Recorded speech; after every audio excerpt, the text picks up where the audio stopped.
Alright, settle down, you wanna be rebels. I know what you're thinking. Here's another, quit your job and be free guru. Nah, not exactly. A little over a month ago, I packed up my desk, digitally at least, and dipped from the corporate rat race. Every owns all. Oh my god, you're so brave. You're living the dream. And yeah, maybe a little. But here is the thing. Most people see the highlight reel. They don't see the late nights, the spreadsheets, the existential dread. They don't see the months, hell, almost a year of meticulous planning that went into it. Because let me tell you, you don't just wake up one day and say, "Peace out, corporate overlords." That is a recipe for disaster. A one-way ticket to Ramen Noodle Island. Today, we're dissecting my escape plan, the real talk, no fluff, no filters. This isn't about encouraging you to make some brash YOLO decision. This is about doing it responsibly, without nuking your financial stability, or more importantly, your mental health. There has been a lot of chatter lately, everyone feeling that corporate 9 to 5 void, that soul-crushing emptiness, that feeling of being a cog in a machine. And yeah, I felt it too. Trust me, I felt it deep in my bones. So I figured, who better to spill the tea than someone who actually just did the damn thing? If you haven't figured it out by now, hey everyone, it is your boy. And in this video, we're going to break down how to mentally, financially, and physically prepare to bounce from your 9 to 5. The goal here isn't to light a fire under your ass so you quit tomorrow. It is to equip you with a roadmap, a blueprint for a careful, calculated exit. Because leaving your job, it is not a catch. It is not a magic wand that solves all your life's problems. The grass isn't always greener. Sometimes it is just, well, a different shade of brown. And you really, truly, deeply need to ask yourself if this is what you want. Because it is a big decision, a really big decision, and sometimes you can't walk it back. So we're going to dive into the good, the bad, and the ugly, and just to keep things interesting, we'll have some Modern Warfare 2 gameplay in the background, to mirror the intensity of making life-altering decisions. Alright, first question, the one you absolutely need to nail down before anything else. Do you actually want to leave? And, I mean truly, honestly, in your heart of hearts, do you want to leave? For the love of your sanity, please, make sure this isn't just an emotional outburst after a bad week, because once you pull the trigger, there is no guarantee you can go back. Is your job genuinely that bad? Are there legitimate, imminent needs driving this decision? Are there other humans, small or large, who depend on your income? Don't be rash. Don't be a fool. Take a breath, step back, and evaluate. Is this a repeated pattern of soul-crushing misery, or just a temporary blip, a bad boss, a bad project? I'm all for escaping toxic situations. Nobody should stay where they're actively being destroyed. Unless, of course, you absolutely have to. Or it is a truly terrible no other option scenario. But hear me out. It is not as easy as the Instagram gurus make it seem. You often invite more stress, more problems, more late-night anxiety into your life when you quit. It is not all yachts and 2 p.m. pool parties on a Tuesday. Trust me, I'm probably working harder now than I ever did in my corporate gig. So before you even think about handing in that notice, a mountain of preparation needs to happen. If you want to do this right, it has to be done carefully, meticulously. You need to factor in 2 main things: your monthly burn rate and your savings. Simply put, leaving your job, it is a math problem, pure and simple. You need to build your runway, your financial safety net, your runway. I like to think of it as, how many months do you have to chase this dream of yours? To calculate this, you take your total savings, the chunk you're willing to dedicate to this adventure, and you divide it by your monthly burn rate, which is just all your expenses, food, rent, utilities, that daily Starbucks, habit, everything. This gives you your freedom countdown, the number of months you have to make it work. The absolute worst thing you can do, the rookie mistake, is to quit unprepared. Suddenly, you're out of cash, swiping credit cards, racking up debt, begging friends for loans. That is a hellish scenario. A one-way ticket to regret. You don't want to be reckless. You don't want to put yourself in a stress. Would you spiral of debt? So calculate those monthly expenses. Get real with yourself, then. For most people, their salary is their only income. But don't forget the hidden costs, like insurance, especially in America. That is a huge one. You're suddenly on the hook for that after you leave. After you crunch all those numbers, you need to ask yourself, how can I shrink my living expenses? How can I make this easier? Let me share a little story. My own approach, when I decided to pull the plug, I actually started planning about a year before my actual exit date. I made the decision. I set a target date, which conveniently was after I was fully vested in my company's investment account. Once that date was locked in, way in advance, almost a year out, I started asking, how can I make my life cheaper, significantly cheaper? Here's some of the math I did. It is going to sound crazy, but it is real. I was shelling out about $3,000 to $4,000 a month on rent, parking, internet, food, living alone in the city when I decided to leave. I thought, how can I slash this? My family lives nearby. Not too far, I could eliminate $1,500 in rent and parking. Split utility bills with them. Boom. Just like that. My monthly cost of living dropped to around $2,000. And, yeah, I'm super grateful my parents were cool with me crashing there for minimal expenses. But you get the idea, right? You gotta find a way to make your life lean, mean, and cheap. Whatever way you can, be creative, be ruthless. Here is another example. Let's say you've got $20,000 in assets, just sitting there, and you're willing to throw that $20,000 into chasing your dream. If your monthly cost of living is now $2,000, that gives you around 10 months of runway, 10 months of pure freedom to make it happen. This is assuming zero income coming in, by the way.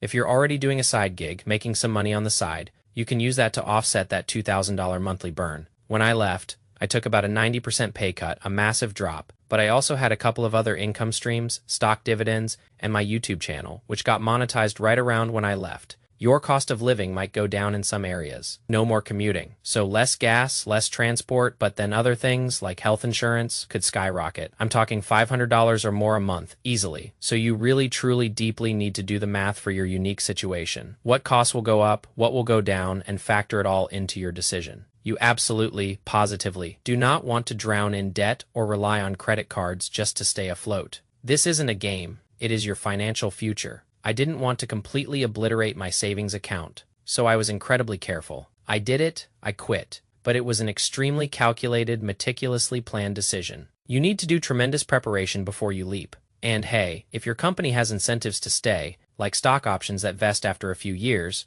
or a juicy bonus if you stick around a bit longer, and it makes financial sense for you to stay, why not? In my case, if I stayed for just under another year, I'd get a nice bonus, a really nice one. So it made perfect sense for me to just hang on a little longer, secure that bag, then bounce. You also need an emergency plan, a plan B, a what if everything goes to hell strategy, because you never know. That runway might not be as long as you think, so have a fallback, a safety net, an emergency parachute. You also need to mentally brace yourself for this. You're going to have a lot of internal battles, a lot of self-doubt. I can't tell you how many times I was walking down the hall at work just before quitting thinking, am I the craziest person alive, or the stupidest, or both? But that is normal. Anytime you make a huge decision, especially one that deviates from the traditional path, you're going to question everything. You need to ask yourself a few more things. Are you built for uncertainty? Can you mentally handle zero income, or extremely unpredictable income? If you're someone who gets easily stressed by financial instability,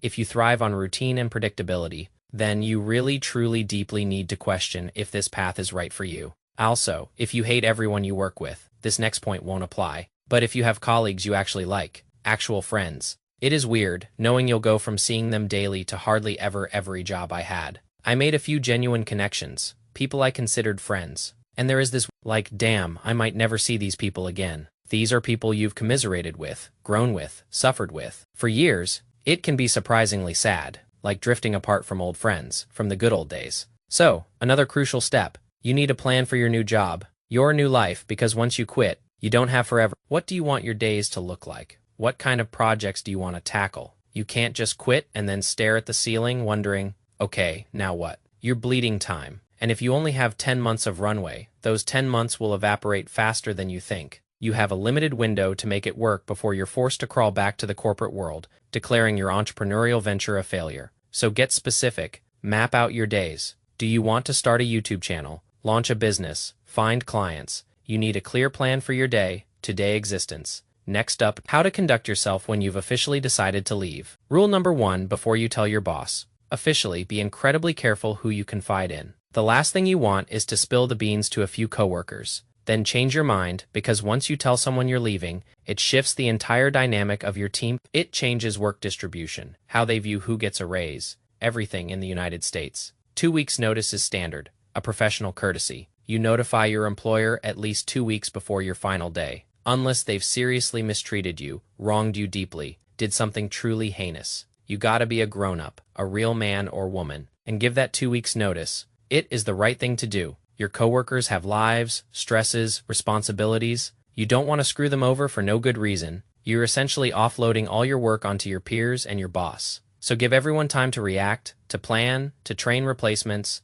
to do proper knowledge transfer. Plus, if you leave on good terms, they might be more than happy to welcome you back. I've left Fortune 500 American corporations twice, and I never hated them. Quite the opposite, actually. It wasn't some dramatic middle finger to the establishment moment. I had immense respect for everyone I worked with, and they knew it. The first time I left, my old boss actually texted me about a month later, saying he had more job openings for more pay, and he'd happily take me back. The most recent time I quit, they said if I ever wanted to return, they'd be happy to work something out. Knowing that, having that safety net, that potential to return, it drastically reduced my stress levels. It was part of my plan. If I had stormed out, yelled at my boss, thrown papers around, I wouldn't have had that extra layer of security. So leave with dignity, with honor, with respect, always. Also, seize the opportunity to network before you go. Invite people for coffee, grab lunch with colleagues you want to stay connected with. It never hurts to know smart, successful people, and you never know who might help you down the line. So, leave gracefully, leave professionally, outright, so you've quit, you're walking out of work for the last time. You drive home, and I'm going to be honest with you. It is pretty anticlimactic. The world keeps spinning. You're still just a normal person. But now, you have more time to work on your stuff. After leaving, maybe take a few days to decompress. You've earned it. You made a tough, significant decision. I'm not great at relaxing myself, but it is good to get outside,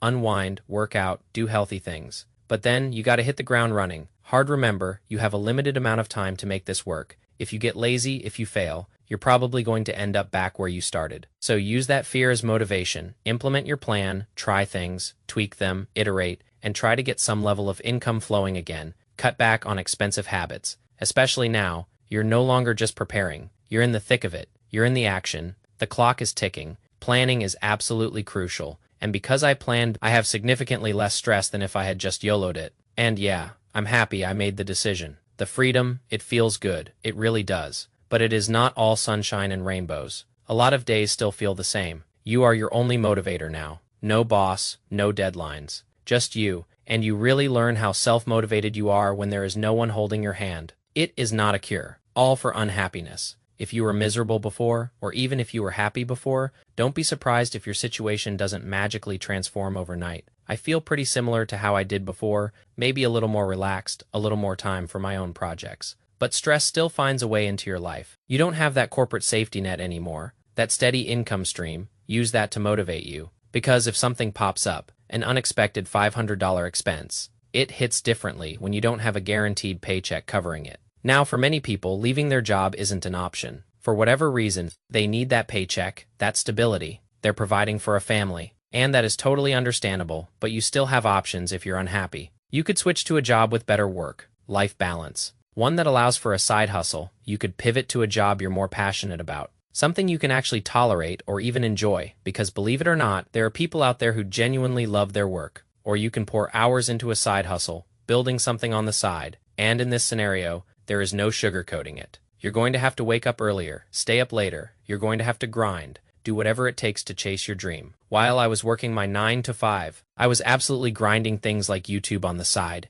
and that allowed me to build up a couple of different income streams. So when I did quit, I wasn't starting from absolute zero. I hope you found this useful, and I hope I'm getting my point across clearly. You don't want to be an idiot. You need to plan, and then plan some more. If you're going to quit your job, and quitting your job isn't the end of the road. It is the start of a new journey, but it is not an escape from all of life's problems. And it is not a decision to take lightly. If you're ready to make the leap, plan wisely, stay grounded, and work harder than ever to build the life you truly want. Anyway, hope you enjoyed this. Thanks for watching, everyone, and I'll see you in the next one. Goodbye.